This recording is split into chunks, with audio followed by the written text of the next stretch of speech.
এই প্রশ্নটা পরীক্ষায় আসলে কিভাবে জাস্ট 5 সেকেন্ডে সলভ করতে হয় সেটাই শেখাবো আজকের ভিডিওতে।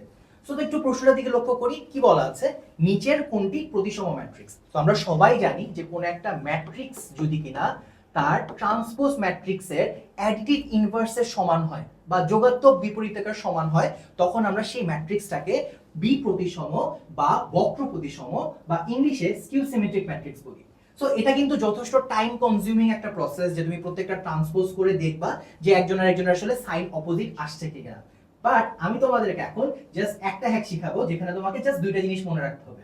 এক নাম্বার, যদি কিনা কর্ণ বরাবর এলিমেন্ট শূন্য হয়, এবং দুই নাম্বার, যদি কিনা মিরর রিফ্লেকশন অপোজিট হয়। কথাটার মানে কি, একটু তুমি অপশনগুলোর দিকে লক্ষ্য করো, যে এখানে কর্ণ বরাবর 0, এখানেও কর্ণ বরাবর 0।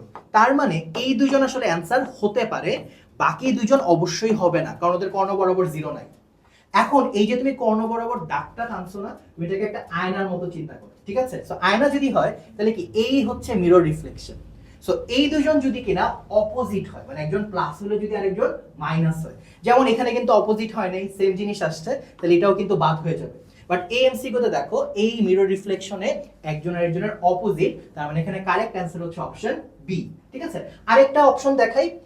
এবার তো 2/2 দেখালাম, এবার 3/3 দেখাই, তাহলে হয়তো আরেকটু ক্লিয়ার হবে। সো এখানেও সেম স্ট্র্যাটেজি, দুইটা জিনিস মনে রাখবা, এক কর্ণ বরাবর 0 কিনা, দুই মিরর রিফ্লেকশন অপোজিট কিনা। সো এখানে দেখো এই যে কর্ণ বরাবর 0, সো এটা অ্যান্সার হতে পারে। এখানে কিন্তু কর্ণ বরাবর 0 না, সো ও বাদ। এখানেও কর্ণ বরাবর 0 হতে পারে, এখানেও কর্ণ বরাবর 0 হতে পারে। এবার আমাদের সেকেন্ড টেস্ট, মিরর রিফ্লেকশন। আমরা দেখব এই দুইজন অপোজিট কিনা। এরা অপোজিট, একটু আশার হলো দেখতে পাচ্ছি, বাট এই জায়গায় কিন্তু ওই দুজন আবার কি হয়ে গেল, সেম, তাহলে এটা কিন্তু বাদ হয়ে যাচ্ছে। অপশন ডি এর দিকে লক্ষ্য করি, এই যে দুইজন মিরর রিফ্লেকশন অপোজিট আছে, এই দুজনও কিন্তু অপোজিট আছে, বাট আনফরচুনেটলি -4 সেম, সো এটাও কিন্তু বাদ হয়ে যাচ্ছে। এবার আমাদের অপশন সি, বুঝতেই পারছি এটা অ্যান্সার, বাট একটু চেক করে দেখি। কর্ণ বরাবর 0, ইয়েস আছে। দুই নাম্বার, এই দুজন কি অপোজিট, ইয়েস। এই দুজন কি অপোজিট, এটাও ইয়েস। এন্ড ফাইনালি 4 -4 তারাও অপোজিট, তার মানে এখানে অপশন সি হচ্ছে কারেক্ট অ্যান্সার। আমরা আরেকটা প্রশ্ন দেখি, এটা ঢাকা বিশ্ববিদ্যালয়ে এসেছে। প্রশ্নের চেহারা দেখে মনে হতে পারে যে হয়তো একটু বিদঘুটে, বাট এটা কিন্তু 1 সেকেন্ডে অ্যান্সার করা আছে। প্রশ্নটা দেখো কি বলেছে, এই ম্যাট্রিক্সটা একটা বক্র প্রতিসম ম্যাট্রিক্স, এবিসি এর মান কি হবে? এবিসি কোথায় আছে, এই যে কর্ণ বরাবর আছে। আমরা মাত্রই শিখলাম কর্ণ বরাবর কি হওয়া লাগবে, 0 হতে হবে। তাহলে এখানে কারেক্ট অ্যান্সার হচ্ছে অপশন বি।